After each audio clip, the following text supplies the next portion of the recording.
काळजी करायचं नाही, घाबरायचं काय बी काम नाही. आम्ही स्वतः तुझ्या पाठीशी आहोत. आणि बघ, तुझ्या इलाजाचा समदा खर्च आम्ही स्वतः देऊ. बघितलं मर्या, हा किती मोठ्या मानाचा माणूस आहे. सांगितलं नव्हतं तुला मी, आपलं खरं मालक देशमुख बसला त्या पाटलाची चाकरी करत. अहो चुकी झाली माझी. आई गं, हळू हळू हळू हळू हळू हाडवैद्याला बोलावणं धाडलंय, ते येतील, तुझा हात नीट करून देतील. मला त्याच्या आत आपल्याला एक काम करायला पाहिजे. कुठलं? मर्याला घेऊन जायचं आणि खंडू पाटलाच्या विरोधात साहेबाकडे तक्रार करायची. नार्या, अहो नाऱ्या भाऊ, अहो काय बोलताय तुम्ही हे? काय झालं आता? नाही नाही, माझ्याच्याने हे जमणार नाही राव. अहो किती झालं तरी मी पाटलाचं मीठ खाल्लेलं आहे. अरे पण त्याच्या 10 पटीनं मार बी तर खाल्लास ना तू. हा मीठ खाल्लं म्हणून काय झालं? हे बघ, तू जर देशमुखाला आपला मालक मानत असशील तर खंडू पाटलाच्या विरोधात तक्रार द्यायला तयार होशील. बघ विचार, म्हणजे एकदा का तक्रार झाली ना का खंडू पाटलाचं नाकच कापल्या जाईल आणि आपल्या देशमुखाचं नाक एकदम वर होईल गावात असं आणि छाती पुढं. बरोबर आहे मालक? नार्या, चल माझ्या संकट. उठ, उठ, उठ, जा. चल. हा हा, आम्ही वैद्याला पाठवतो.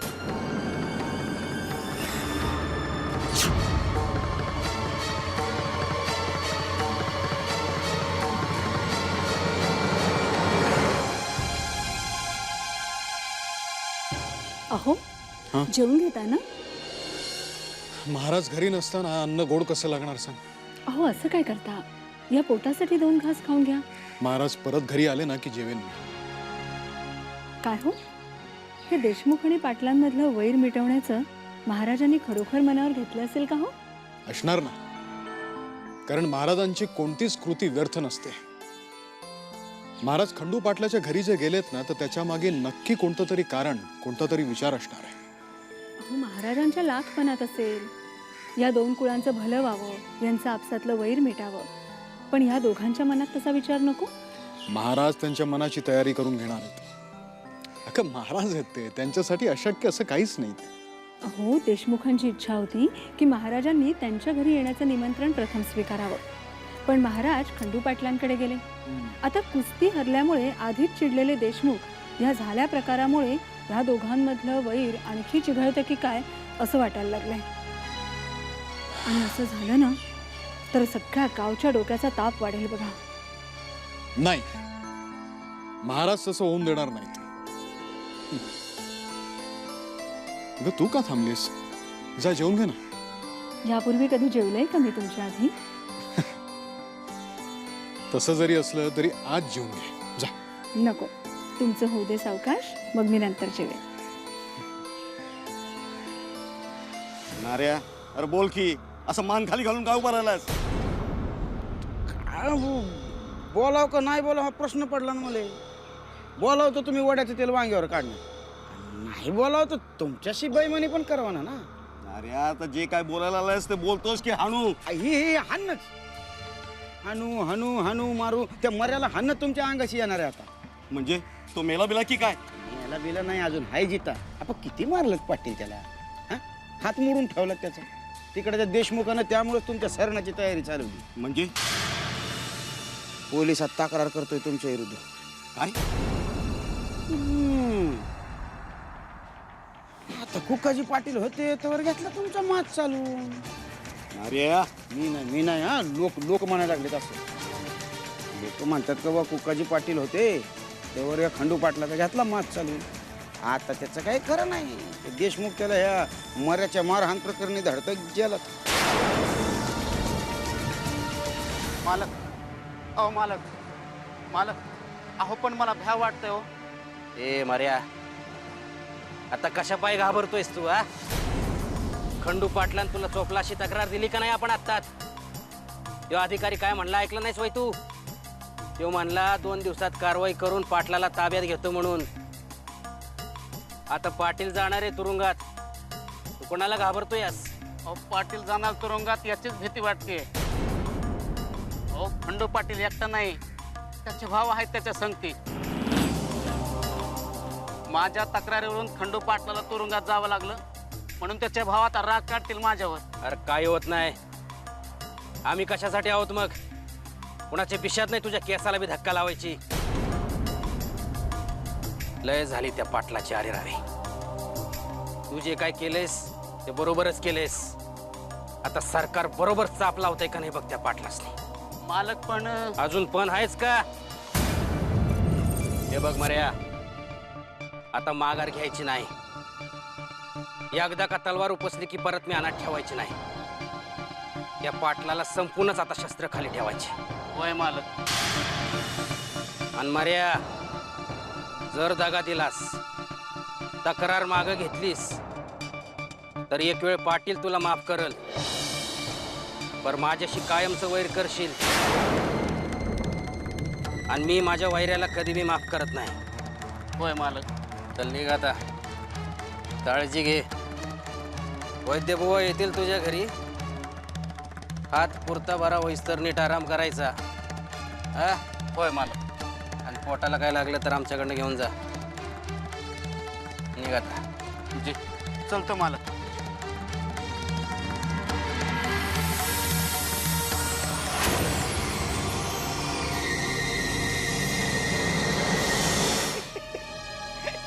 हे जॅक झालं. पार घाबरून गेले पाटील. 10 जणांना अटक होणार म्हणून. खरं सांगतोयस का काय नाऱ्या? नाऱ्या कधी आयुष्यात खोटं बोललाय का? आता बघूया ते पाटील काय करतोय आणि ह्याच्यातून स्वतःला कसं वाचवतोय ते. काय करणार? करून करून येणार धावत्या गजानन महाराजाकडं. साकडं घालणार. महाराज मला वाचवा, मला वाचवा. नाही नाही नाऱ्या, नाऱ्या असं व्हायला नगय. यो जर का महाराजांकडे गेला तर महाराज काय बी करतील. कुठल्या बी संकटातून पाटलाला वाचवतील. वाडा हो, महाराज काय वाचू शकणार आहेत? मला सांगा, गोऱ्या साहेबापेक्षा महाराज मोठे आहेत का तुमचे? नारे ओ, काय महाराज महाराज लावले वहिनीच्या नादी लागू? ए नाऱ्या, मला सांगा, त्यांनी तुम्हाला शब्द दिला होता, वचन दिलं होतं का वा पाटलाकडे गेल्याच्या नंतर त्याच्या बादचे तुमच्या घरात येणार, अवतार घेणार, अवतरणार. आले का? कुठलं काय अजून बी आले नाही. जो माणूस शब्दात पळत नाही ती कसलं महाराज? बंपगिरी सगळी. ए नाऱ्या, महाराजांच्या बाबतीत असलं काय बाय बोलला ना, आपल्याला अजिबात आवडणार नाही सांगून ठेवतोय. चुकलं आमचं, चुकलं. चुकत झाली आमची. तुमचे महाराज मोठे, आम्ही छोटे. पाटलाला अटक व्हावं म्हणून जे काय खटाटोप केला ते महाराजांनी केला ना. आम्ही कुठं काय केलं बाबा? अरे नाऱ्या, असं नाही गाड्या. काय आम्हाला समजा कळते. सगळी धडपड मरमर करायची आम्ही. आणि सगळं झाल्यावर तुम्ही शेवटी पायावर डोकं कुणाच्या ठेवणार? तर महाराजाचे. आम्ही आपले उभे असतो. मग काय आता म्हणणं काय तुझं? हा? तुझ्या पायावर डोकं ठेवायचं का काय आम्ही? मी कुठं असं बोललो? काय गरीबाला लाजवताय? मला का बापाचं धनी करतो? मग जाऊ द्या ना, आपण ह्याच्यावर बोलणंच नको. महाराज या विषयावर आपलं एकमत होणं नाही कधीच. मी आता फक्त वाट बघतोय पाटलाला अटक कधी होती. बस जातो मी. राम राम. राम राम.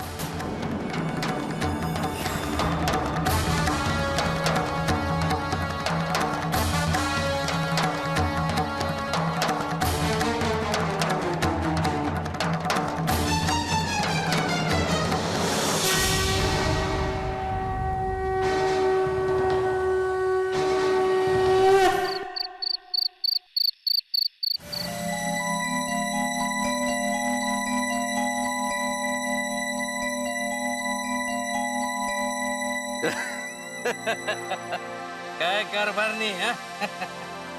अरे वा, स्वारी आज खुशीत दिसतीये. खुशीत म्हणजे? अगं त्या पाटलाला त्याची जागा दावून देण्यासाठी कधीपासून वाट बघत होतो मी. ही संधी अशी आपोआप चालून आली माझ्या समोर आणि मग मी अचूक डाव साधला. म्हणजे असं काय केलं तुम्ही? अगं आपल्या गावातला देव मर्या, त्याचं काय? त्या मर्याला पाटलाकडे तो काम करत नाही म्हणल्यावर पाटलानं बेदम हाणला. तुला सांगतो एवढा हाणला त्याचा हात मोडून टाकला. आता हातावरचं पोट त्याचा हात बरा होत नाही. त्यावर काय करणार बिचारा? मग काय आम्हाला दया आली त्याची. म्हणलं तुला जी हवी ती मदत करायला आपण तयार आहे. तुझ्यावर पूर्ण उपचाराचा खर्च आम्ही करणार, पण आधी जाऊन त्या पाटला विरुद्ध तक्रार करायची. आणि मग मग काय तक्रार केली, जो अधिकारी म्हणला 2 दिवसात कारवाई करून अटक करतो म्हणून. हा. अगं बाई, हे काय करून बसलात तुम्ही? हा. आधीच तुमचं पाटलाशी वैर, त्यात जर पाटलांना हे कळलं की मैराला तुम्हीच त्यांच्या विरुद्ध तक्रार करायला सांगितली होती, तर हे वैर काय रूप धारण करत ह्याचा काहीतरी विचार केलात का तुम्ही? ए! काय व्हायचं ते होऊ दे, अशी संधी परत गावत नसतीया. आता ह्या पुढं या गावात पाटलाला तर मान राहील, नाहीतर देशमुखाला तर 2 तलवारी एकाच म्यानात नाही राहू शकणार. हा.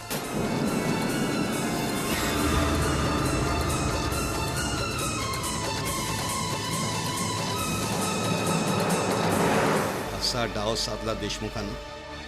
मरला मुद्दाम मला राग येईल, मी त्याला मारहाण करीन अशा रीतीनं माझ्याशी वागायला सांगितलं आणि आता अधिकाऱ्याकडे तक्रार नोंदवून आला. तुमच्या हुकमाला मी सिमग्याच्या बॉम्बा समजतोय.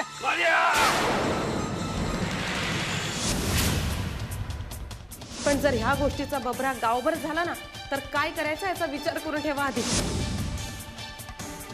लोक म्हणतात का बा कुकाजी पाटील होते त्यावर या खंडू पाटलाचा घेतला मात चालून. आता त्याचं काही खरं नाही. ते देशमुख त्याला ह्या मऱ्याच्या मारहाण प्रकरणी धडकत गेला. पण जर ह्या गोष्टीचा बबरा गावभर झाला ना, तर काय करायचं याचा विचार करून ठेवा आधी. मऱ्याच्या मारहाण प्रकरणी धडकत गेला. नाही, खंडू पाटील असं होऊ देणार नाही.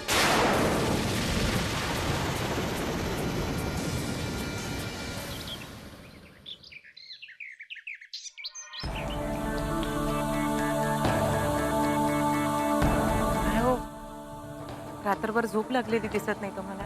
झोप कशी लागणार? त्या देशमुखाने माझ्या विरोधात तक्रार केली ना. एक सांगू तुम्हाला, तुम्ही आता महाराजांना शरण जा. तेच यातनं काहीतरी मार्ग काढू शकतील. ठीक आहे, बघतो मी.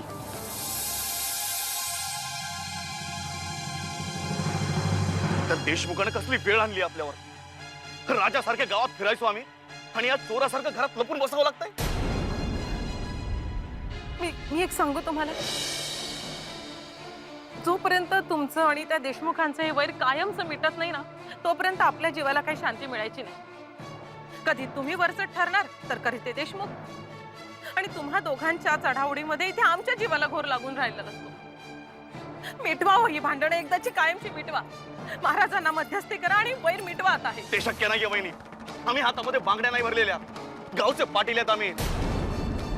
आज जरी 2 पावलं मागे फिरायची वेळ आली ना, तरी त्या देशमुखाचा कसा बदला घ्यायचा हे ठरवूनच मागे फिरू. भाऊजी, तेव्हा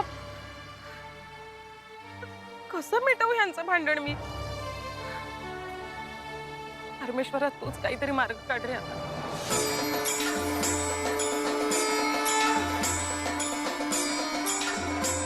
पाटील, तुमच्या कुळावर संतांची कृपा आहे. याचा अर्थ असा नव्हे की मन मानेल तसं तुम्ही वागाल, अरे रवी कराल. मराला मारण्याची चूक तुझ्या हातून झाली आहे, हे तू मान्यच केलं पाहिजेस. संकट ओढवलंय खरं, पण काही वेळा संकट ही स्वतःला सावरण्यासाठी येतात. ही संधी घ्यायची असते. आता तरी शहाणे व्हा पाटील, आता तरी शहाणे व्हा. काही मन मरता, पण देशमुखानं पाटलाचा काटा काढायची नामी संधी शोधून काढली बघ. अरे तुम्हाला काय वाटतं, खंडू पाटलावर खटला भरला जाईल? अरे का नाही भरल्या जाणार? अरे आता जर तुकाजी पाटील जिवंत असतं तर कदाचित ह्यो नसता खटला भरला गेला. पण आता जर तुकाजी पाटीलच हयात नाही, तर मग बाबा आता तुकाजी पाटलांच्या पुण्याईवर किती काळ ट्रक धरणार आहेत खंडू पाटील. अरे त्यांनी ज्या तऱ्हेने मराला बडवलाय, त्यांच्यावर नक्कीच खटला होणार बघ. जर का पाटलावर खटला भरला, देशमुख आणि पाटील यांच्यातलं वैर कोणत्या टोकाला जाईल सांगता येत नाही बघ. आता आपल्या गजानन महाराजांनीच काहीतरी चमत्कार दाखवावा आणि वैर मिटवावं. महाराज,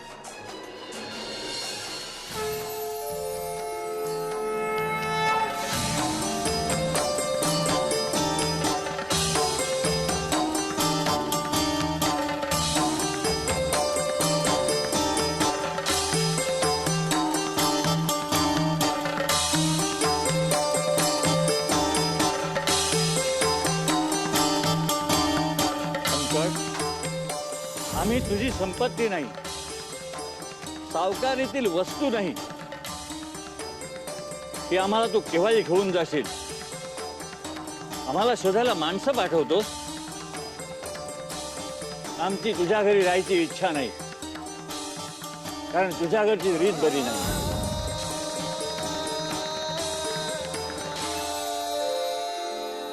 माझी षोडशोपचारे पूजा केली देशमुख, पण आम्ही स्वतःची पूजा करून घेण्यासाठी आलेलो नव्हतो इथे.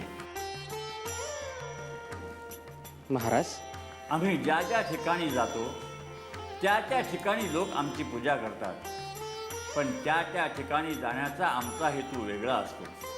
तो काहींच्या लक्षात येतो, काहींच्या लक्षात येत नाही, तेव्हा आमचं मन व्यथित होतं. महाराज, आम्हाला पाहायचं असतं की स्वतःला आमचा भक्त म्हणवणारा, आमच्या पायावर डोकं ठेवणारा तो किंवा ती ही आम्ही दिलेली शिकवण आचरणात आणते की नाही.